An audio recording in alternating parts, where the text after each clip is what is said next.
Welcome everybody to Eye of the Serpent Tarot for another deck creator interview. So today I'm really delighted to introduce you to Nicole Nightfall. Now she is a fellow reader and psychic channeler, and now she's a deck creator of one of the most lush and beautiful decks I've seen in a very long time, called Light Up the Night Tarot, and that is currently funding on Kickstarter. People on this channel will know I like to not only back Kickstarter projects, but I also like to bring the creators, if they're interested, to talk about their inspiration, and happily Nicole was happy to do that. This deck is really different. It's incredibly lush. It's incredibly gorgeous and colorful. It's kind of magical mystery tour, hippie trippy, psychedelic. And I understand from having a little bit of a conversation with Nicole, that's deliberate. So we will be looking into that. But the other thing that really struck me as I went through the designs of the cards, because she has that on her Kickstarter page, there's some really interesting choices she's done around those. So we're going to explore some of that. And at the end, we're going to play a bit with the cards and do some readings for you as well. So that should be exciting. So with no further ado, let me introduce you to Nicole. Welcome to the channel, Nicole. Thank you for having me. Hi, everybody. Thank you for being here. So how I usually start this, so we'll start in the usual way, is just to ask you to tell us a little bit about your spiritual and artistic journey and how that led you to creating a deck. Sure. So, like a lot of people, especially if they have mediumship abilities, it started when I was young, trademark story here. When I was around like 10, 12 years old, I actually started developing on my own. I started with automatic writing Wow. and to really connect with spirit. So I very much work with the dead, spirit guides, angels, you name it. If it comes to me, I'm connecting to it. And when I was younger too, I was very much into Lisa Frank and really bright, colorful things. You know, I had the folders I was bringing to school, you know, the pencils, I had stickers, of course. And I kind of wanted to do now, especially because with what I do, especially being even a death practitioner and mediumship, and I'm also a paranormal investigator, I'm in a lot of darkness a lot. Right. And Okay. I decided rather than, and this was very unexpected from a lot of people who follow me, because everybody thought I would do like this dark, dreary, you know, scary sort of Off. deck. And Yeah. I was like, no, I feel like I need to also pay tribute and honor my inner child and where this all started, where I was when all of this started for me. And I wanted to light up the night, light up the darkness, and just channel different energies and spirits with each card and see what came out that wasn't so scary. Yeah. And that is sort of something obviously that influenced the deck design. I find it really interesting. You know, when we had a pre-discussion, I sort of said, like, you're one of the deck designers that I've come across who did sort of get into this really young, because I got into it really young because my family was into it. But you, it seems from what you're saying, and you might want to like let people in on this a bit, it's up to you. You were saying that, you know, like your gifts were maybe different to the rest of your family or not understood in your family. Do you want to talk about that at all? Yeah, very much would love to talk about that. So, my family, Catholic. Mm-hmm. Catholic upbringing, you know, I call it the gateway drug usually for spirituality. If you don't stick to Catholicism, you're usually going off to like what we do. Yeah. But I was very much into the paranormal shows and I was doing a lot of this stuff behind the scenes. I was very much into, I know this is taboo, but Ouija boards too, since I Oh, was we doing did it like as well. artwork behind me. Yeah. Yep. Like Yep. that was also my gateway drug other than being Catholic. I was very much into Ouija boards. And my father used to get like freaked out because when I was a kid, and I don't even remember this, but my mother used to say, I used to describe what it was like being in the womb, that Mhm. everything was very blue and like colorful tones of blue. And this Oh. is before I'm way too young to really understand things. So I would say things like that, and my father would get very freaked out and leave the room. So there are abilities in my family, but a lot of them shy away from it, or, you know, in generations past when, you know, you were pretty much locked up for everything. I have a great uncle on my mother's side who was institutionalized because he saw his death when he was drafted for Vietnam and he stopped Oh, speaking after he wow. saw it. So he was Yeah. institutionalized after that. So there's like a lot of prophetic stuff on my mother's side. And then my dad's side, there's a bit of like the folk magic stuff too, like the Italian folk magic. And there my grandmother's sister was actually printed in a Catholic magazine for having visions of the Virgin Mary. Like, so there's Wow. stuff on like Yeah. both sides. Um, so it's there, but it was kind of like swept under the rug for the most part. But here I am, you know, fully out in the open. And unfortunately, my dad passed like 10 years ago. And Mhm. even though I was always doing this, that experience very much perpetuated me going like, you know, nose diving into all this. And I Mhm. think that's for a Mhm. lot of mediums too, when they experience stuff like that, it really connects them to the other side more so. Yeah, that makes sense because yeah, there's the emotional connection, the heart connection as well. Yeah. So one of Right. the things that we did discuss about whether to talk about, but you're very open about this on the campaign, is that you have used AI in the design. You're sort of moving to the deck, and you've done it in a particular way. And I think it's probably good to just talk about that a little bit before we really get into some of the design details, because I really want to focus this interview quite a bit on that, because the design of your deck is really, really interesting. But there is, as you know, a bit of controversy about AI. People do know, if they've been watching my other interviews, that I like to use AI decks and I find them very powerful. But I do understand. I understand why there's the concern as well. So you've been very transparent about that. Do you want to maybe sort of say something about that before we jump into talking about the design? Yeah, of course. And I absolutely understand where people are coming from when they're like, I don't want to support AI because there's a fear of losing the art. I say often, and I've been saying it even before AI was popular, that we're in the era that's the death of the artist. Hmm. There's because of censorship and everything else. But Yeah. here's the thing. I feel like AI, and this is what I did, is a tool for artists. It can help them speed up their work. And of course, this is my personal belief. I don't expect anybody else to buy into this. This is just where I stand. So when I was coming up with concepts and stuff, of course, I sat there, I meditated, I connected to each card, and I wrote down my visions. And from there, the quickest way for me to get it out was to use AI. Hmm. Now, of course, if the journey ended there, I would be like, I would not feel comfortable with myself because Yeah. I do feel like that's straight up stealing. Hmm. So what I did as a graphic designer, I even do that. I do marketing during the day where I'm a graphic designer, I'm a creative, Okay. and I grew up as an artist. So I used my Wacom tablet, did some digital illustrating over it, edited a lot of stuff.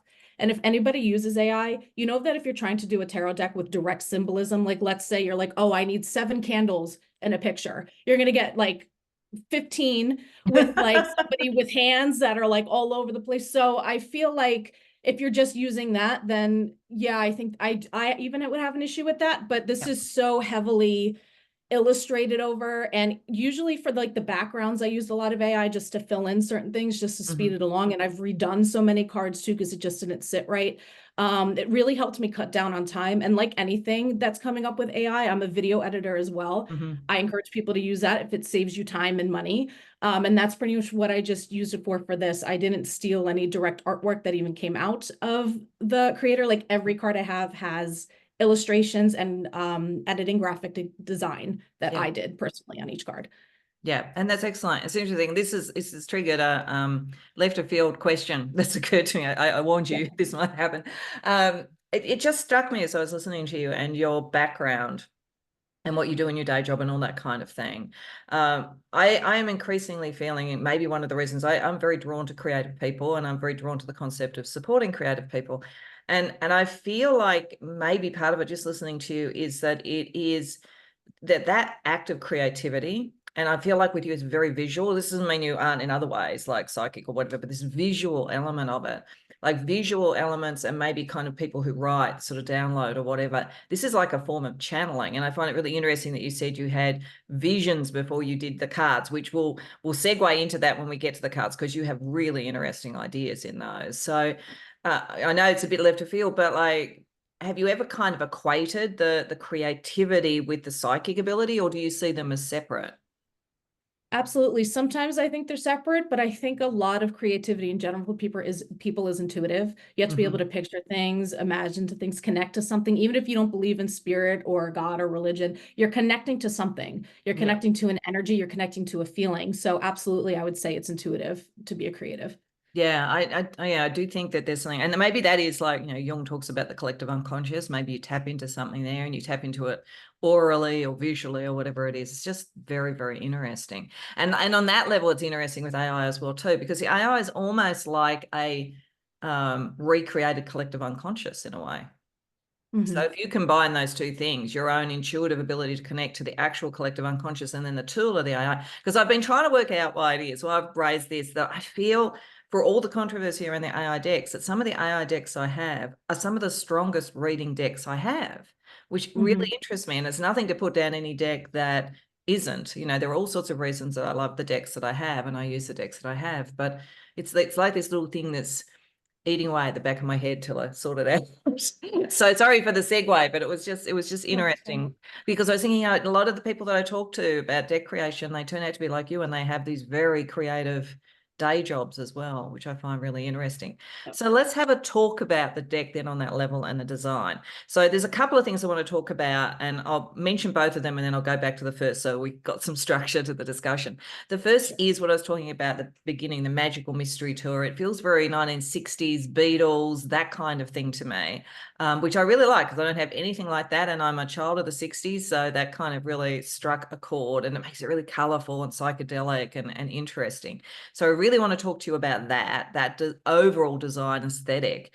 And then the other thing is that even within that, you have sort of different art styles with different sort of cards. And just as a general example, you know, you have a very distinct art style, say, for the Ace of Fire or Ace of Wands, which to say is very different to the art style of the Ace of Air, which is like a bird, and it's more kind of, I mean, it's not realistic, they're all kind of trippy, but you know what I mean. So that, and the fact that you mix people, real life animals, and mythical animals, like these are things I haven't really seen before. So just jumping back to the first of them, maybe talk a little bit about the overall aesthetic, this kind of psychedelic overall aesthetic, and what inspired that. Yeah, so just to even go back, you know, I mentioned growing up with Lisa Frank and everything too, but there is that whole psychedelic movement musically too. I used to be a singer, so I did a lot of Jefferson Airplane, and the Beatles actually have a strong, I would say even spiritual connection to me. My father was very much into the Beatles, and on his last day, we actually had a concert. Somebody came in who plays Beatles songs that we were friends with, and he played. It was like his last concert. So like I was getting kind of like emotional when you were talking about it. So if people are like watching this, they're like, why is she making that face? It's like I'm trying not to cry and look Oh, like such a sorry. weirdo. I No, didn't know. you're I fine, but didn't know like there was a it trigger. is, Sorry. it's something like I didn't even, I mean, I had it put together, but until that moment, until you said that, I was like, I think because I very much, my father's very much an entrepreneur. And I think because I finally wanted to do something and put this out there, like I think he was very much with me with this too. And I'm sure that's maybe why some of that imagery also came to me as well, and why I was drawn to do that artwork. Yeah. So that's kind of why I chose it stylistically. And then if you want me to touch on why it kind of looks a little different for each Yeah, that one. would be great. Yeah, the sort of like the diversity within it of art styles is interesting. Right. So as you saw too, I don't do like the clubs, the swords, like I correlate it to the elements instead. So I wanted each suit, if you will, I almost said suite, suit, if you will, to have its own like tonality. And as we know, the cards in the Rider-Waite-Smith deck, like each one kind of has its own different coloring, like it's strongly saturated in black for certain ones or yellow. And I kind of wanted to do that with this as well. And usually the ones I've noticed that have more of like a realistic look to it. It's because when I was channeling it, I wasn't getting images, I was getting sounds. So for like the Oh, Ace of Air, wow. with it being a hawk, I was Yep. hearing a hawk crying. Oh, So I heard like the screech, and I was like, it has to be a hawk. And I yep. had another design before this that I had with like a wreath and like a phoenix, and I was like, I'm just not connecting to this card anymore. Like I'm not, because I felt like I was trying too hard to fit it into the Rider-Waite-Smith. So yes, it correlates to a degree to the original deck and the messaging, but I was like, I have to do my own thing. If Spirit's telling me this is what it has to look like, what it has to feel like, then that's what it needs. So with this, it's almost like, especially again going back this, I almost wanted people to hear it Yep. rather than see it. Yep. Um, Yep. so if that, I know that's like a Yep. weird, maybe artsy way to put No. it, but for me, it's more of what feeling do you get when you look at it? Because I want to make it for people too who have a hard time memorizing what each card means, and they're very hard on themselves and they can't remember it and recall. I want you to look at the image and how do you feel? How does it make you feel? And I want people who are intuitive readers to like really connect to that. Yeah. And that's really interesting you say that, because I think one of the reasons I was drawn to your deck, apart from like, and I do want to go through, as you know, a few particular cards that I'd be really interested in how they came into being. One of the reasons I was drawn is that diversity of both style and also, you know, what you're using to illustrate it, you know, what it's populated by. Because I'm finding increasingly, it's a very interesting thing I find with tarot reading. I'd be interested to know whether you have a similar thing. I mean, I've been doing it for 30 years or more. You've obviously been doing it for a long time as well. and like there's the original learning of it all, and then there's, you get used to it, and you get used to almost a kind of, I think of it like a kind of dictionary of meanings for all the cards. And I've seen interesting theories about the energy being sort of like an egregore or something, and all of those sort of things. But I'm finding myself increasingly drawn to decks that do have a different take on the cards, because it opens up something completely new. There's a particular deck I use quite often in my readings, called the Lucid Minds Tarot. And what I'm thinking of, there's a particular, their Eight of Wands. It's really interesting. It has this bird next to a post box, which is like, in a way, so strange. But for me, when I use it, it sort of tells me something different. It takes me very strongly to the communication aspects and the speed of communication of the Eight of Wands.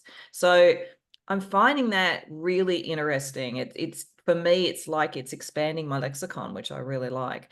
Do you find that at all with sort of decks when you're sort of looking for them, or were you thinking about something like that in terms of expanding the conceptual framework?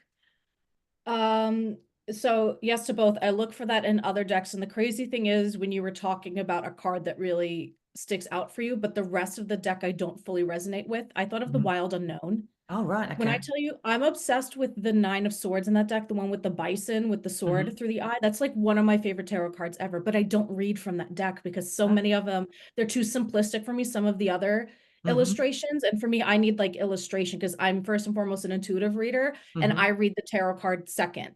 Yep. So when I'm channeling spirit, I need to know what are they telling me. Even with the Rider-Waite-Smith deck, it's more so what's standing out to me and what story is that saying. And Yep. then if I'm not getting that, then I read the tarot meanings, and that's how I read. Yep. And then when it comes to designing this deck, yes, again, I wanted to hold true for people who are maybe experienced readers to kind of get the grasp on it. Hmm. But again, I made it first and foremost for intuitive ones, and I wanted each card to tell a story, and I wanted to do my own thing. I didn't want to just like Yep. copy somebody, much like Yep. with using AI. I don't want to just take something and not make it my own. Yeah. I might, have originated from it, but I've built upon it and made each one my own message.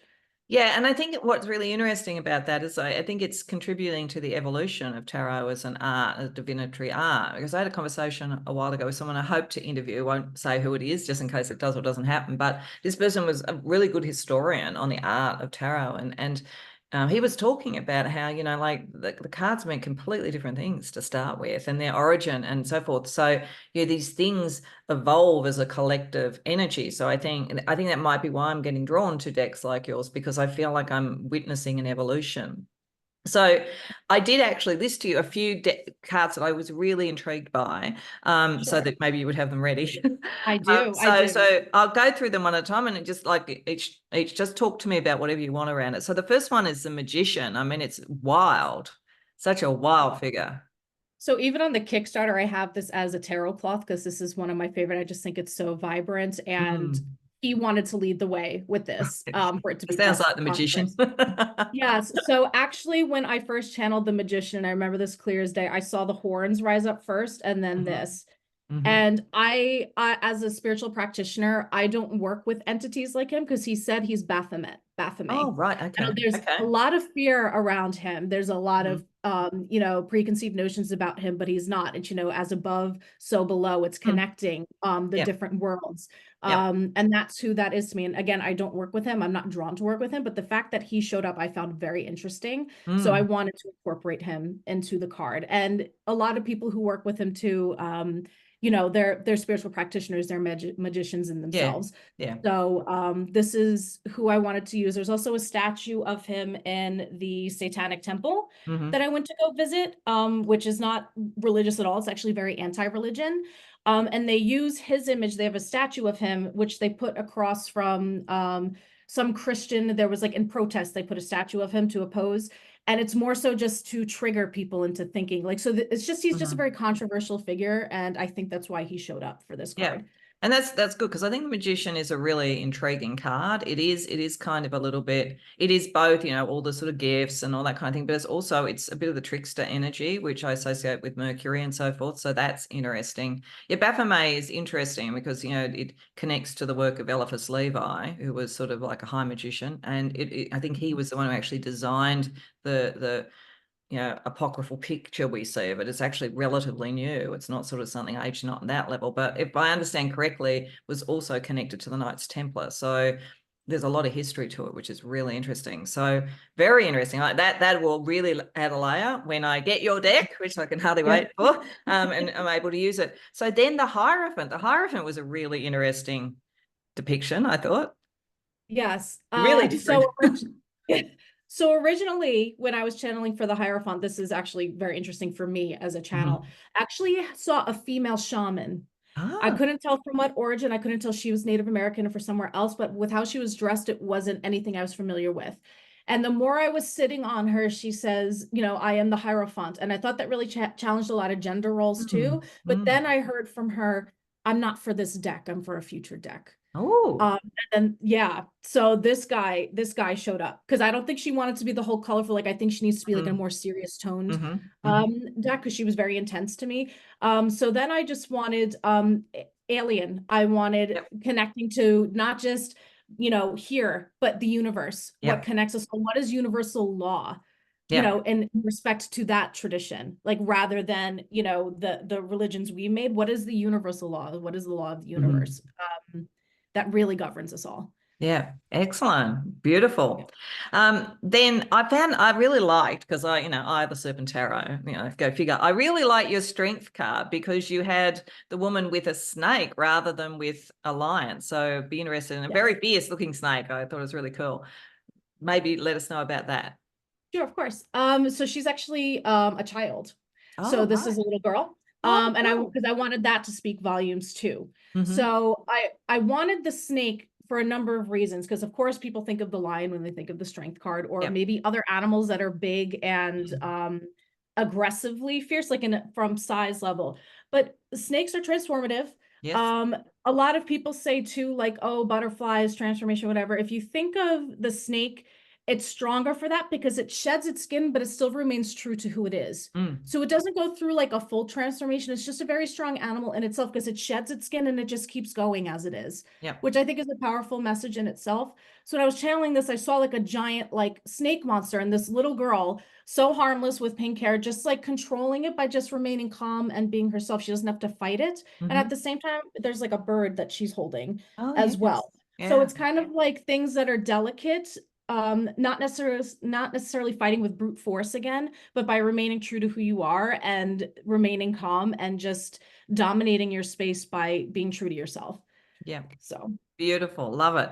So also on the kind of theme of snakes, might jump to, there's two others I was going to get you to talk about. And one of them is the Five of Fire, because you use snakes for that as well. And I really got drawn to that. Yeah. So this one, I almost feel like it punches you in the face when you see it because the aggression is very like strong to me. Um, with this one, I wanted to almost like we're walking in on them like fighting, and all of a sudden now we are the enemy. So it's Right. kind of like they were enemies before, but now something else is there that they're not aware of, and they're also now ready to fight what's there. Because if you think of like the regular Five of Wands, it's with all the, everybody fighting with the sticks. So it's kind of like I wanted this to seem like, especially because they're kind of like wrapped up, like they've been fighting or entangled, and now you are the enemy. So it's I wanted that. I didn't want them just focused on each other. I wanted you to feel like you were in that fight. Wow. Okay. That's really interesting too, because like I often sort of say about that, this is like Five of Wands or Five of Fire. It's sort of like almost petty stuff. When I read it, that's what it feels like, petty. And so like to me that adds this sort of layer of that, they say there's nothing so unifying as a common enemy. Like that's an interesting take. So I'm glad I asked you about it. And then the devil card, like the devil card, I think was the one that, I mean, I was going to get you to, I was going to back you anyway, but like this was the one that really clinched it. It's so different the way you're portraying that. So Yeah. So originally with this one too, I was seeing like the hive, like a beehive, a wasp nest, really, not bees, because wasps are a lot more aggressive. And I actually even had it originally in the design, but I was hearing don't put it in there for people who have like typophobia because it was very heavy with the holes. And I just had like the impression people wouldn't be able to look at it to like really get the meaning. Like they would just be like, ugh. And I want you to kind of have that feeling of being uncomfortable, but not fully. I want you to look deeper at what's going on here. So I have like the wasp up here kind of to pay like homage to like the original vision I had. But I also saw a couple that was so like obsessed with each other that they start to become one another. Right. Okay. So they're transforming into one another and they're bound by this. One's a little bit more free than the other because that's the one that's being taken hold of. But I just saw like two people kind of like morphing into one and not in the best way. Yeah. So I wanted it to feel, that addiction, obsessive energy and kind of just being lost in that, especially with the bzz, I was hearing the wasp and everything, like you're too distracted to know what's really going on other than that person that you're tied to. Yeah. Yeah, I love it. I really love that card. I think it's brilliant. So those are the sort of ones that stood out to me. Have you got any favorites you'd like to show and talk about the design of? Well, I'll show the Ace of Fire because you mentioned it before too, Yeah. because this is the Yeah. one I chose actually for the box cover, which I wish I had the box cover with me, but imagine this on a box and that's what it looks Yeah. like. It's So cool. this is Yeah. the one I chose. I kind of want it to be like, the green, it's maybe it's a witch's hand. We don't know. That's like, Yeah. bringing light to the night. So this is like Yeah. very much what matched the name of it, I Yeah. thought. I have to say too, on emotional level, because for the Emperor, we talked about my father, Yes. Oh, I love the this. Yeah. stag. Yeah. Yeah, the stag is his animal. Yeah. Very much so. Like I have it on his urn and everything too. It's very much so. I can't ever have the Emperor card, I think, in any deck I'll ever do without having it tie somewhat to my father. So of course I saw this when I tapped. So I just have my personal connection to the Yeah. Emperor. It's gorgeous. I love Um, stags. Yeah. yeah, me too. It was like I can't not have that in the deck. The Three of Air, the Three of Swords is Oh, another personal yeah. favorite of mine. Yeah. Because rather than it going through the heart, obviously we have the grief and everything going on here. But like it's through her hand. So Mhm. instead of like through the heart, it's like through her hand. So she's holding on to the grief. Ah, okay. So I Yeah. wanted that symbolism as well. And very much like similar to me, like with the devil card, like I got for her too, that she's very obsessed with a man, like she can't let go of this man, like who has hurt her and hurt her and hurt her. So almost like an abused but doesn't know how to get out of the cycle Yeah. card Yeah. was the vision I had for her. I also very much love, this was actually one of the first cards I made, which is probably the most like for me, the most terrifying card of the deck. Yeah. But the tower Oh, with the mirror, yes. Yes. because the mirror's so it's almost like a scrying mirror for somebody who's magically inclined or looking to see into other worlds, and you can see into the other worlds, but it's starting to crack, and because you've tapped into this energy, that's this forbidden knowledge, the world around is starting to crack and fall apart. Yeah. So it's kind of Wow. like the destruction, but from maybe being a little bit too curious or for not maybe minding your own business, like there's very much like that energy in the card, like looking into the forbidden that maybe you're not supposed to look into. Yeah. Like, Oh, I love that. I wondered about the tarot. I'm surprised. Actually, I mean, sorry, the tarot, the tower. I wonder why I didn't actually write that one down because it did strike me when I saw it. I thought that's interesting, and yeah, I that was think you're probably onto one of the something first there. ones. There's Yeah, that all was the the things with magic. It's like every time you do magic, like on one level or another, you are influencing the material world, and it's like, what's the consequences of that? Like that's really interesting. and it could be symbolic for people who don't practice magic, because again, all things have cause and effect. So Mm. what actions have you put forth or you think of doing that might cause Yeah. destruction? Yeah. So yeah, and then there was this one's one of my favorites too, and I say it all the time. The Seven of Fire, the Seven of Wands with the Oh, yeah. family of opossums Yeah. escaping the fire. Yeah. So I very much love opossums, and I know down where you are, you don't have opossums. It's not your this is our We marsupial. This is our kangaroo, if you will. we have a type of possum, but like, yeah, not quite like that. Yeah. Yeah, I think they're just called possums there, and here they're Yes. opossums, right? Yeah. Okay, that's what I thought. So I kind of have an obsession with these guys because I think they're one of the most misunderstood creatures, next to snakes. Mhm. For here, they're amazing for our ecosystem, but there's so much, like people think they carry rabies and they don't carry rabies. Like they're actually a very harmless animal.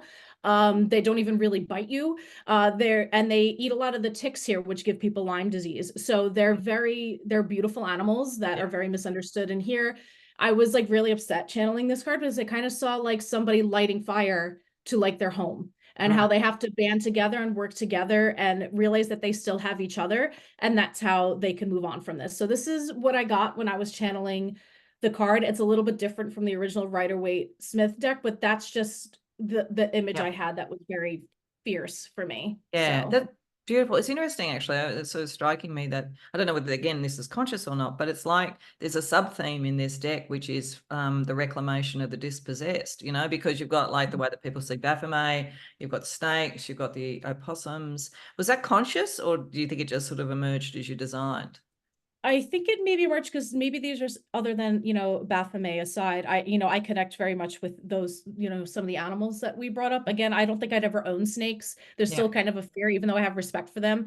But to me, they're a very spiritual animal. And maybe because these are Mm. spiritual animals I've seen at the forefront of some of my own things, maybe that's why they emerged. But yeah, I don't know if it was fully conscious. Some of them I knew, oh, I need to represent this animal, like with the emperor. Mhm. Like there's some that were conscious and some that just came and had their own story to tell. Yeah. Well, it's really lovely that you let them be part of the pantheon. So you did mention, and my eyes lit up, that you this high priestess, was it high priestess that you were no, Hierophant that you were channeling and you saw the shaman. That obviously you have in mind other tarot decks at some point, which is exciting. Is there any you want to talk about, or are you thinking about doing oracle decks as well, or is it really tarot for you? So of course, all of these are very much thoughts at this point in time, Yeah, like of ideas I course. had and things, of course, I'm kind of seeing when I'm channeling, like images I want to transfer. I might do an extreme juxtaposition to this, a very dark deck Hmm. that's, very black heavy, but I kind of want it to be like an inky design. Like I see like ink running. So like that's kind of maybe going to be the aesthetic with that. She may make an appearance with that one because with Hmm. how I saw her, it was like more of a darker feel. And then I would love to do even an Oracle deck for this one, but I just don't think I'm gonna get to it Fair enough. anytime soon. Yeah, Fair but enough, but it's this good to, one, like, if it's sort of there as a possibility. I mean, like, yeah, every time somebody does a tarot deck, because I'm kind of really amazed when people do it. It's like 78 pieces of separate art. Like it's a right. big thing. So, and even if Well, you I are using even AI, it's still a big exercise. Well, I even considered not necessarily doing it as a tarot deck, but just almost making my own divination channeling with Hmm. images and just going full, this is the Nicole Nightfall experience here. Yeah, And spirit just completely leading the way for a new way of divination that's in the form of cards. yeah. So even if it's not technically a tarot deck, it would be something. Yeah, that would be really interesting. With the way that you do this, that would be really interesting, I have to say. So, have I missed anything in what we've talked about before we sort of move to doing like a little bit of reading with the cards? Have I missed anything you'd like to talk about at all? Nope, other than funding it, and then it comes with its own little mini booklet to kind of Yep, describe to like some of the things we talked about in far less words, of course, because there's only so much room I yep, have. But it kind of like explains the story behind each card, and some of them, again, I heard, a hawk crying, it'll say in there, and yeah, that's what inspired the card. So it yeah. comes with that too in the deck. And other than that, nope. I think we pretty much covered a lot of things. So I Brilliant. think we're Yes, yes, and you're right. I yeah, mean, it is, as I said at the beginning, it's currently funding on Kickstarter if people watch the yeah. interview at that point. Because probably at some point somebody will come back and watch it because they're sort of looking for your deck or whatever. But at this point, it is. So I'd encourage everybody to go and check it out and see if it's your thing. Certainly is mine. As I always say, I don't have any affiliation with any of these deck creators. I'm just a backer. That's all I am. But I have enough enlightened self-interest or selfishness to hope that the ones that I interview get funded because I want the deck. But I don't mean to pressure anybody, but it's so that people know that. Is there anywhere beyond that? And if so, we'll put it in the description box, apart from the Kickstarter, where people can find you? Yeah, I'm pretty much on all things. I Mhm. am a social media junkie. Mhm. Some I'm more active on than others, but pretty much everything is Nicole Nightfall, all one word, www.nicolenightfall.com. If you're ever like, what's her name again? So that'll probably be in the link. But Yeah. yeah, I have a YouTube channel too where I have my paranormal show on there as well. So yeah, I'm on all things Nicole Nightfall. Wonderful, wonderful. I'll be checking out your paranormal. Been watching a bit of that lately, so that's really cool. You do Oh, that too. really? So let's play. Let's have a little bit of a play. As I said at the Okay, beginning. So I suggested a couple of questions that I might ask you for the collective. Get you to pull some sure. cards, however many you feel, and then you can talk. And then I'll just say anything else that I get, if anything. But I'm more sort of because you are a reader. It is your deck. I'm more interested in what you have to say than what I have to say. So the first question, because of the timing when this is going to publish, we're just a little bit past the really big April 8 eclipse. So I'm wondering, given the nature, the beautiful magical nature of your deck, what magic and mystery awaits this collective on this other side of the eclipse?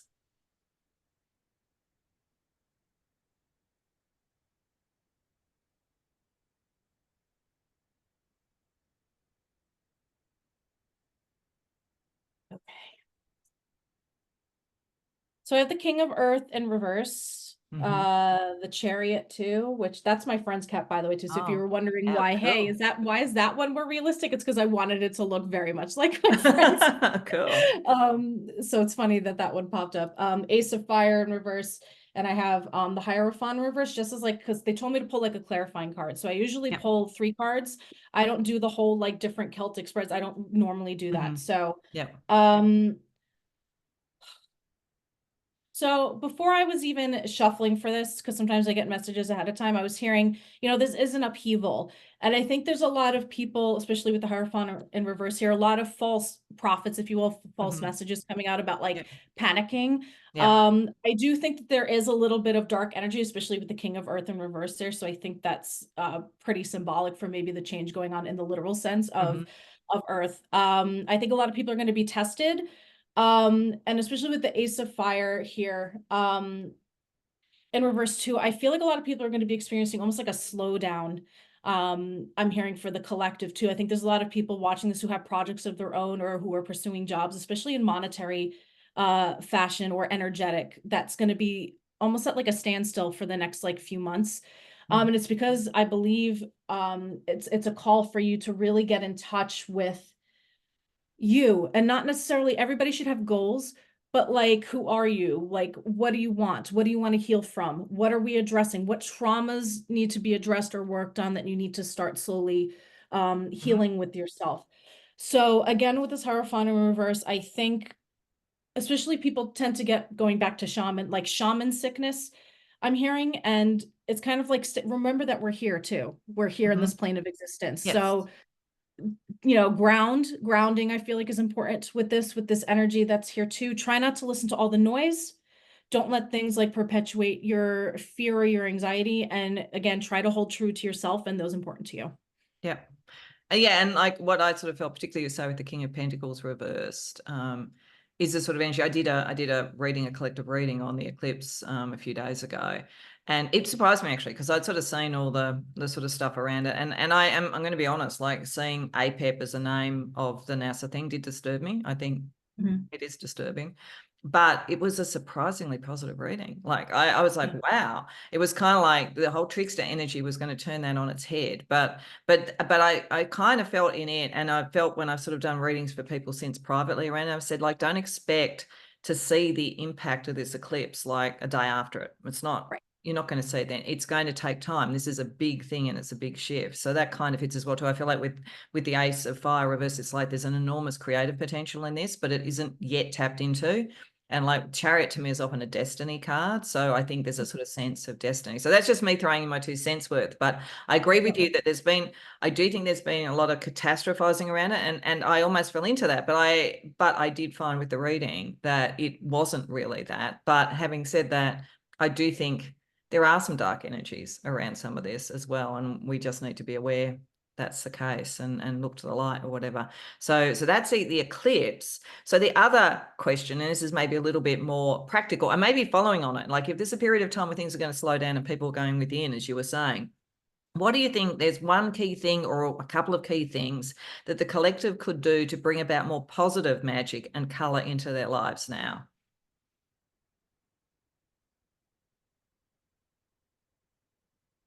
And I haven't pulled yet, but even from that first spread, going back, it's transformative. It's paying attention to the dark and the light. It's Mm-hmm. knowing your own shadows. And I Yep. think this is going to stretch through the course of the year. Like you were saying, it's not going to happen overnight. It's going to be a long-term effect, period of reflection and change, like you having to do the change. Nobody else is going to change it for you. You have to do the change. And I think it starts there to piggyback off of that. Like, I think that's connected. You can't have one before the other. So I would say the first kind of gives like the first half of the answer for that, like what needs to Mm-hmm. be done, like Yep. finding inner truth and healing, Yep. hearing. Funny, I said healing. So, and healing that you Yep. go through to get to that point. And I think let me tell you the cards before I continue. Yep. 7 of Water in reverse. Mm-hmm. Okay. And just to show you that upright too. So 7 of Cups for those who maybe don't know the elements surrounding that. So 10 of Earth, Mm-hmm. 2 of Earth in reverse, Mm-hmm. and then clarifying card, 8 of Fire. So just show that one up right Yep. too. It's funny that I pulled like the 10 of earth here too, because it again goes back to the first one, focusing on yourself and the people immediately around you. Mm-hmm. I feel like with the 7 of water here in reverse, maybe a lot of people are coming out of a stage of disillusionment. Maybe people have been building a lot of castles in the sky and they need to come back down to earth, if you will, with some things. Again, notice what's going on around you. With the 2 of earth and reverse 2 here, I feel like, guys, it's time to make decisions, make those moves. Again, we're going back to the first one. So I think in order to contribute positively to what's going forward, focus on you and yours. Kind of brace, like hook yourself into reality a bit more, rather more so than like, of course, the spiritual is a great aspect, but for those of you maybe like us who lean a lot more on the spiritual side more times, like we have to come back a little bit to hear balance. Okay. 8 of fire in reverse, as the clarifying card. So with this, I would say, Spirit's telling me with this that again, slow the roll, slow things you might, because there might be things going on immediately around us that we have to pay attention to, and not to not bringing up politics, but we all know like in our country what's coming this year is the election, but like Yes. even worldwide, there's a lot of tricky, horrible stuff that's going on. I'll just put it that way. No matter what Yep. side you stand on with things, a lot of death, destruction, maybe calls to war, things like that, which is why it's more important too that we kind of like reel it in and pay attention to things going on around us now. It may be part for everybody to take whatever side you're passionate about. I'm not here on a soapbox, but like to Yep. really take a stand for things.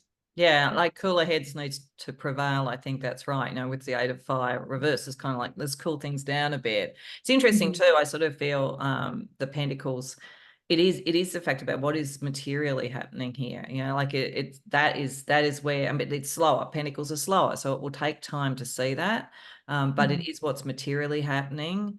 It's interesting too. Like, it was the 10 of Pentacles was upright, wasn't it? And it was the King of Pentacles was reversed.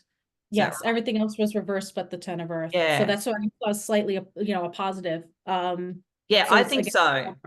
yeah. I feel like that's the King of Pentacles is the eclipse is almost marking the end of an old order. The 10 of Pentacles is the building of the new order. And to build the new order, it needs to take time to do that. Otherwise you just because they say historically, right? You know, when you have a revolution, what tends to happen, unfortunately, is there's probably very good reasons for the revolution. But then what happens is that the people get in and then they become the exact thing they despised, because there hasn't been the thought about what was it you didn't like in the last time, and you just replicate it. So I think this is maybe an invitation about slowing down and saying, what is the material thing that you want? And it is something that spiritual people need to think about, because there is a thing with the spirituality is often like, oh, the material is lesser in some way and we've just got to be high vibe. And that's something that I don't really agree with. I think we're here for a reason.